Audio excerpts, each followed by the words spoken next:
பக்தியுடன் வரவேற்கின்றது ஸ்ரீநாத் பக்தி மீடியா. இந்த பதிவில் நாம் பார்க்க போவது திருமியச்சூர் அருள்மிகு ஸ்ரீ லலிதாம்பிகை ஆலயம். இது லலிதா சகஸ்ரநாமம் தோன்றிய திருத்தலமாகும். ஸ்ரீ சக்கர பீடத்தில் ராஜ சிம்மாசனத்தில் அன்னை லலிதாம்பிகை அமர்ந்தருளும் ஸ்தலமாகும். சர்வ ஆபரணங்களும் அணிந்து அன்னை காட்சி தரும் ஸ்தலமாகும். அகத்திய மாமுனிவருக்கு அன்னை நவரத்தினங்களாக காட்சி தந்த ஸ்தலமாகும். அபய வரத ஹஸ்த முத்திரையுடன் வலது காலை மடித்து இடது காலை தொங்கவிட்டு அம்பாள் அமர்ந்துள்ளார். வலது காலை மடித்த அம்பிகையை காண்பது அரிது. கலையழகு மிக்க இந்த உருவத்தை வேறு எந்த கோவிலிலும் காண முடியாது. அமர்ந்த கோலத்தில் சாந்த சுரூபியாக காட்சியளிக்கும் இந்த லலிதாம்பிகை அம்பாள் முன் நின்றால் நமது கவலைகள் எல்லாம் பறந்து போகும். இந்த லலிதாம்பிகை சன்னதியில் அமர்ந்து லலிதா சகஸ்ரநாமம் பாராயணம் செய்து அம்பாளை வழிபட்டால் கேட்ட வரங்கள் யாவும் கிடைக்கும் என்பது ஐதீகம். இந்த அம்பாளிடம் நாம் எந்த பிரார்த்தனைக்காக வந்திருக்கிறோமோ அதை இங்குள்ள துர்க்கையிடம் நீதான் சிபாரிசு பண்ணணும் என்று வேண்டிக் கொண்டால் துர்க்கை நமக்காக கிளியை அம்பாளிடம் தூது அனுப்புவதாக ஐதீகம். வேறு எந்த கோவிலிலும் இல்லாத சிறப்பாக இந்த கோவிலில் அம்பாளுக்கு நேர்த்தி கடனாக கொலுசு வாங்கி அணிவிக்கும் வழக்கமும் உண்டு. அம்பாளுக்கு வளையல் மாலை சாத்துறதுங்கிறது ரொம்ப ஒரு விசேஷம். கொலுசு சாத்துறதுங்கிறது ரொம்ப விசேஷம். அம்பாலே கேட்டு வாங்கி போட்டுக்கிட்டதுனால அந்த கொலுசு பல பேருடைய பல பிரார்த்தனைகளை அந்த கொலுசு செலுத்துறதுனால நிறைவேறுதுங்கிறது கண்கூடாக காணப்படக்கூடிய ஒரு பெரிய அதிசயம் இந்த கோவிலில். அதே மாதிரி திருமணமாகாத பெண்கள், கர்ப்பிணி பெண்கள் தங்களுடைய பிரார்த்தனை தங்களுடைய சுகப்பிரசவம் ஆகிறதுக்கும் திருமணம் நிறைவேறதுக்கும் அம்பாளுக்கு வளையல் மாலை சாத்துறது ரொம்ப விசேஷம். இந்த ஸ்தலம் திருவாரூர் மாவட்டம் திருமியச்சூரில் உள்ளது. இந்த திருமியச்சூர் திருத்தலம் திருவாரூரில் இருந்து 25 கிலோமீட்டர் தொலைவிலும், கும்பகோணத்தில் இருந்து 35 கிலோமீட்டர் தொலைவிலும், காரைக்காலில் இருந்து 24 கிலோமீட்டர் தொலைவிலும், மயிலாடுதுறை அருகிலுள்ள பேரளத்தில் இருந்து 1 கிலோமீட்டர் தொலைவிலும் அமைந்துள்ளது. பல்வேறு சிறப்புகளும் பெருமைகளும் வாய்ந்த இந்த ஸ்தலத்தை பற்றி முழுமையாக இனி காண்போம். இது ஒரு விசேஷமான ஸ்தலம். சூரியனுக்கு சாப விமோச்சனம் கிடைத்த ஸ்தலம். சூரியனுக்கு சனியமன் பிறந்த ஸ்தலம். சனியமன் மட்டுமல்ல, வாலி, சுக்ரீவன், கருடன், அருணன் ஆக 6 பேரும் பிறந்த ஸ்தலம். புராண ரீதியா இந்த உலகத்துல ஆதியில தோன்றின கோவில் இது. ஆதிபராசக்தி தான் லலிதாம்பிகை. இந்த கோயில பாத்தீங்கன்னா எல்லா சிவன் கோயிலும் இருக்கிற மாதிரி நவகிரகங்கள் கிடையாது. நவகிரக வழிபாடு தோன்றுவதற்கு முன்னால உருவான ஸ்தலம். நவகிரகத்துக்கு பதில 12 நாகர்கள், அந்த நாகர் வழிபாடு தான் இங்க பிரதானம். அதே மாதிரி 25 சிவலிங்கம் இருக்கக்கூடிய ஒரு சிவச்சேத்திரம். காளஹஸ்தி, திருவண்ணாமலை மாதிரி சப்தகண்ணீர் பூசித்த லிங்கங்கள் 7.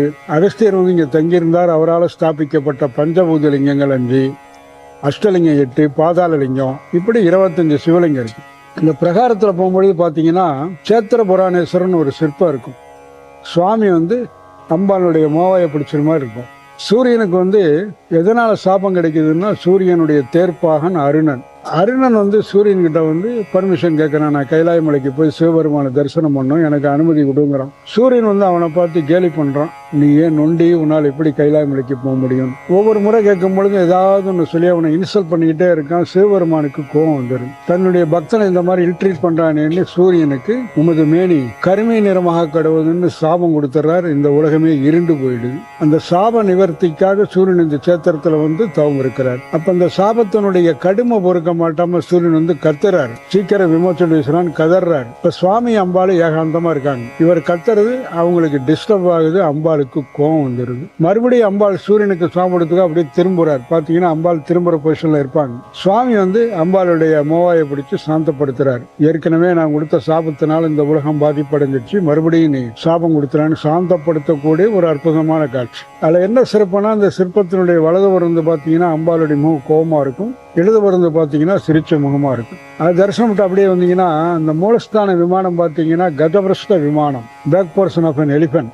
சூரியன் 7 மாத கால சுவாமி அம்பாளை யானை மேல வச்சு வழிபட்டதுனால இந்த சிம்பாலிக்கா அந்த விமானத்தினுடைய அமைப்பே யானையினுடைய வடிவில் அமைக்கப்பட்டிருக்கு. அது தரிசனம் அப்படியே பிரகாரத்தினுடைய வடமேற்கு மூலையில பாத்தீங்கன்னா மும்மூர்த்திகளையும் ஏக தரிசனம் பண்ணக்கூடிய வாய்ப்பு இந்த ஸ்தலத்துல மட்டுமே கிடைக்கும்.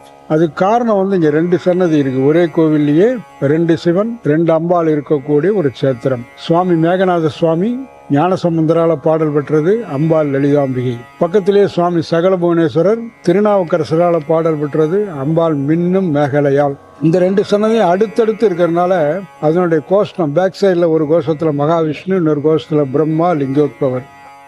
இந்த 3 பேரையும் நாம ஒரே பார்வையிலேயே தரிசனம் பண்ணலாம். அதுலேயும் ஒரு சிறப்பு என்னன்னு கேட்டிங்கன்னா, இந்த கோவிலுடைய பிரகாரத்தில் பார்த்தீங்கன்னா துர்கை இருக்கும், ரொம்ப சாந்தரமும் அழகா இருக்கும். அந்த துர்கையினுடைய கையில சுகபிரம்மம் கிளி உட்கார்ந்து இருக்கும். இந்த கோயிலுடைய ஐதீகப்படி அம்பாள் கிட்ட நம்ம என்ன பிரார்த்தனை வச்சு நாம் இங்கே வர்றோமோ அதை மனசை விட்டு நாம் அந்த துர்கை கிட்ட சொல்லிடணும். இந்த காரியத்துக்காக நான் அம்பாள் கிட்ட வந்திருக்கேன், நீ தான் சிபாரிசு பண்ணணும் அப்படின்னு வேண்டிட்டோம்னா துர்கை நமக்காக அந்த கிளி அம்பாள் கிட்ட தூது அனுப்புறதா ஒரு ஐதீகம். நமக்கு பிராப்தா இருந்ததுன்னா பகல் நேரங்களில் தத்துருவமா நம்ம அந்த காட்சியை பார்க்கலாம். நம்ம குறைகளை சொல்லி துர்கை கிட்ட வேண்டிட்டு இருக்கும்போது அந்த கோபுரத்து மேல கிளிகள் ஏதாவது உட்காருன்னு கிராஸ் பண்ணும். அந்த கிளி நம்ம கிரீவியன்ஸை நம்ம குறையை கேட்டுட்டு அங்கிருந்து பறந்து அம்பாள் சன்னதி முன்னால உள்ள கொடிமரத்தில் உட்காந்து அம்பாள் கிட்ட சொல்லிட்டு போடு. இன்னைக்கும் தத்துவமா நடக்கூடிய அற்புதம் அவ்வளோ சக்தி வாய்ந்த துர்கை. இது லலிதா சகஸ்ரநாமம் உருவான ஸ்தலம். லலிதா சகஸ்ரநாமங்கிறது 4 வேதங்களுக்கு இணையானது. உலகம் முழுவதிலும் உள்ள இந்து கோயிலில் சொல்லப்படக்கூடிய மந்திரம் லலிதா சகஸ்ரநாமம். அது உருவானதுன்னா எழுதினவங்க யாரும் இல்லை. அம்பாள் பண்டாசுரன்கிற அசுரனை வதம் பண்ணிட்டு ரொம்ப சந்தோஷமா இங்க மனோன்மணி ஸ்வரூபமா உள்ளார உட்காந்துருக்காங்க. எல்லா கோயிலையும் பார்த்தீங்கன்னா அம்பாளுக்கு 4 கை இருக்கும். இங்கே அம்பாளுக்கு 2 கை தான் சுயம்பு. இடது கால தொங்கப்பட்ட மாதிரியான தோற்றம். கீழே லிங்கபீடம் சதாசிவலிங்கம். அதுக்கு மேலே ஸ்ரீ சக்கரபீடம். அதுக்கு மேலே அம்பாள் உட்காந்துருக்காங்க. பண்டாசுரனை வதம் பண்ண சந்தோஷம் மிகுதியால் அம்பாள் முகத்தில் இருந்து வாக் தேவதை, வசினி தேவதைன்னு 8 தேவதைகள் உற்பத்தியாகி அம்பாளுடைய 1000 திருநாமங்களை பாடுறாங்க. அதுதான் லலிதா சகஸ்ரநாமம். இந்த ரகசியம் விஷ்ணுவனுடைய ஒரு அவதாரமான ஹயக்ரீவ முனிவருக்கு மட்டும்தான் தெரியும். அது அவர் தன்னுடைய சிஷ்யரான அகஸ்தியருக்கு உபதேசம் பண்றாரு.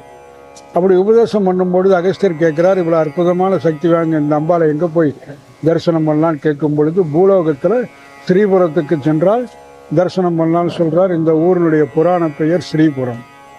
அகஸ்தியரும் அவருடைய மனைவி லோபமுத்ரா 2 பேர் இங்கே வர்றாங்க. அம்பாள் முன்னால் நின்று சகஸ்ரநாமம் பாராயணம் பண்றாங்க. பாராயணம் பண்ணி முடிச்சுட்டு அம்பாளை பார்க்கும்போது அவங்க கண்ணுக்கு அம்பாள் நவரத்தனமாக காட்சி கொடுக்குறான். அப்போ தான் அகஸ்தியர் நவரத்தன மாலை மாதா ஜெயவோம் லலிதாம்பிகைன்னு நவரத்தன மாலை ஏற்றின ஸ்தலம். அந்த நவரத்தன மாலையுடைய கடைசி ஸ்டான்ஸா எவர் எத்தினமும் இசைவாய் லலிதா நவரத்தின மாலை நவீண்டிடுவார், அவர் அற்புத சக்தியெல்லாம் அடைவார்னு முடியும். அதுக்கு உதாரணமாக சமீபத்தில் ஒரு அற்புதம் நடந்தது. பெங்களூரில் ஒரு அம்மா 35 வருஷமாக ஒரு தினசரி காலையில் குளிச்சுட்டு இந்த லலிதா சகஸ்ரநாமம் படித்த பிறகு தான் மற்ற காரியமே தொடங்குவாங்க. அவங்க கனவுல ஒரு நாள் அம்பாள் எல்லா ஆவரணமும் எனக்கு இருக்கு, காலுக்கு போட்டுக்கிற கொலுசு மட்டும் இல்லை, அதை நீ தான் பண்ணி போடணும் அப்படின்னு சொல்லிட்டு போயிடுச்சு. அந்த அம்மா ஐயங்காரம்மா, அதாவது வைஷ்ணவ அம்மா. அவங்க என்ன நினச்சிட்டாங்க, நம்ம கனவுல திருப்பதியில் இருக்கக்கூடிய பத்மாவதி தாரா இருக்குமா, ஸ்ரீரங்கத்தில் இருக்கக்கூடிய ரங்கநாயகி தாரா இருக்குமான்னு பெருமாள் கோயிலுக்கெல்லாம் போய் பார்க்குறாங்க. ஆனால் எங்கேயுமே அவங்க கனவுல ரிசம்பிளன்ஸில் எந்த தாயார் சொன்னதும் இல்லை. ஒரு 3 மாதம் கழித்து ஒரு ஃப்ரெண்டு வீட்டுக்கு போகிறாங்க. அங்கே மேலே ஒரு புஸ்தகம் இருந்திருக்கு. என்னுடைய அட்டைப்படத்தில் இந்த அம்பாளுடைய படம் போட்டிருக்கு. பார்க்குறாங்க, ஒரு ஃப்ளாஷ் ஆகுது, நம்ம கனவுல அம்பாள் மாதிரி இருக்க அப்படின்னு. அந்த புஸ்தகத்தை எடுத்து பார்க்குறாங்க, லலிதாம்பாள் திருமேச்சூர்னு போட்டிருக்கு. அப்போ தான் அந்த அம்மாவுக்கு ஸ்டக் ஆகுது. 35 வருஷமாக இந்த லலிதா சகஸ்ரநாமம் பாராயணம் பண்ணதுனால லலிதாம்பாலே நம்ம கனவுல கொலுசு கேட்டிருக்காங்கிறத உறுதி பண்ணிக்கிட்டு இந்த கோயில் குருக்களுக்கு தபால் எழுதுறாங்க. இந்த மாதிரி அம்பாள் என் கனவுல கொலுசு கேட்டிருக்கு, இந்த கொலுசு என்ன லெங்க், என்ன அளவில் பண்ணிட்டு வரணும், இந்த ஊருக்கு எப்படி வர்றதுன்னு கேட்குறாங்க. குருக்கள் என்ன சொல்கிறாங்க, நாங்கள் பரம்பரையாக இந்த அம்பாளை தொட்டு பூஜை பண்ணுறோம், கொலுசெல்லாம் போட முடியாது, அது மாதிரியான வசதியெல்லாம் கிடையாது அப்படின்னுறாங்க. ஆனால் அந்த அம்மா அம்பாளே என்னுடைய கனவுல கேட்டிருக்கும் பொழுது அந்த வசதி இல்லாமல் இருக்குமா அப்படின்னு அவங்களே தோராயமாக ஒரு அளவில் கொலுசு ரெடி பண்ணி எடுத்துகிட்டு வந்துடுறாங்க.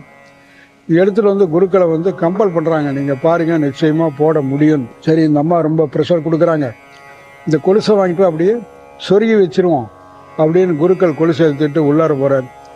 எங்கே சொருகலான்னு அம்பாளுடைய காலை அப்படியே தொட்டு பார்த்துக்கிட்டே வர்றார். இந்த கணுக்கால் கிட்ட தொடும் பொழுது ஸ்பான்ஸ் மாதிரி சாஃப்டாக இருக்குது. நம்ம இத்தனை வருஷமாக அபிஷேகம் பண்ணுறோம், இந்த மாதிரி இது ஃபீல் பண்ணியான்னு ஒரு கம்பி எடுத்து லேசாக அப்படியே டச் பண்ணுறார். 3/4 இன்ச்சுக்கு துவாரம் கிடைக்குது. அதில் கொலுசு மாட்டார். அப்புறம் இன்னொரு காலம் கொலுசு மாட்டார். அப்புறம் அவருக்கு மனசில் ஏதோ தோணிடுச்சு, இன்னும் இந்த அம்மா என்னென்ன மறைச்சி வச்சிருக்கால தெரியலேன்ட்டு உச்சியிலும் தொட்டு பார்த்துக்கிட்டே வர்றார். காதில் தொடும் பொழுது காதில் தோரம் இருக்குது, மூக்கில் தொடும் பொழுது மூக்கில் தோரம் இருக்குது. சர்வாபரண பூஷதையா சர்வாலங்கார பூஷதையா அம்பாள் நாம் போட்டுக்கிற மாதிரி எல்லா ஆபரணமும் நம்மக்கிட்ட இருந்து கேட்டு வாங்கி போட்டுக்கிறோம். இது நடந்த 1999 அவ்வளோ சக்தி வாய்ந்த அம்பாள். இது சூரியனுக்கு சனியம்மன் பிறந்த சேத்திரம்னு சொன்னேன். ஆயுள்காரகன் சனி, ஆயுளை தீர்மானிக்கிற யமன் 2 பேரும் பிறந்த சேத்திரம். இங்கே ஆயுஷம் பண்ணுறது, சஷ்டிப்த பூர்த்தி, சதாபிஷேகம் பண்ணுறது ரொம்ப விசேஷம். யமனை தன்னுடைய ஆயுளை விருத்தி பண்ணுங்கிறதுக்காக தினசரி சுவாமிக்கு உச்சிகால பூஜையில் சங்கு புஷ்பத்தால் அர்ச்சனை பண்ணி யமனுடைய ஸ்தலை விரிச்ச இந்த பிரண்டை, அந்த பிரண்டையினால் நைவேத்தியம் பண்ணி விநியோகம் பண்ணுறது இந்த கோயிலினுடைய சிறப்பு. ஒவ்வொரு வருடமும் சித்திரை 21 27 முடிய அக்னி நட்சத்திரம் ஆரம்பமாகக்கூடிய முதல் வாரம் காலையில் 5:55 6:02 இந்த 7 நிமிட நேரம் சூரியனுடைய ஒளிக்கு இந்த கோபுர வாசல் வழியாக நேராக சுவாமி மேலே படும். தொடர்ந்து 7 நாள் இந்த சூரிய பூஜையில் எல்லா தேவர்களும் கலந்துக்கிறதா ஒரு ஐதீகம். இந்த கோயிலுடைய திருவிழா ரதசப்தமி திருவிழா. ரதசப்தமிங்கிறது பெரும்பாலான இந்து கோயிலில் கொண்டாடப்படுறதுனால சிறப்பாக 2 கோயில், ஒன்று திருப்பதி, இன்னொன்று திருமியச்சூர். திருப்பதியில் ரதசப்தமி சந்திரனுக்கு, இங்கே ரதசப்தமி சூரியனுக்கு. தை மாதம் வரக்கூடிய சப்தமி திதி அன்னைக்கு தான் அந்த சூரியனுக்கு சாப விமோச்சனம் கிடைச்ச நாள். இந்த சேத்திரத்துக்கு வர்றதுனால ஒரு ஜென்ம புண்ணியதா பண்ணிதான் இங்கே வர முடியும். இந்த ஒளிபரப்பை மிக அற்புதமாக வெளிப்படுத்திய ஸ்ரீநாத் பக்தி மீடியா மேன்மேலும் பல இறைவனியாற்றி பல லட்சக்கணக்கான பக்தர்களை ஆன்மீக பாதையிலே கொண்டு வருவதற்கு உதவ வேண்டும் என்று நான் இறைவனை வேண்டிக் கொள்கிறேன். மேலும் பல ஆன்மீக தகவல்களை காண ஸ்ரீநாத் பக்தி மீடியா சேனலை சப்ஸ்கிரைப் செய்து கொள்ளும்படி அன்போடு கேட்டுக்கொள்கின்றோம்.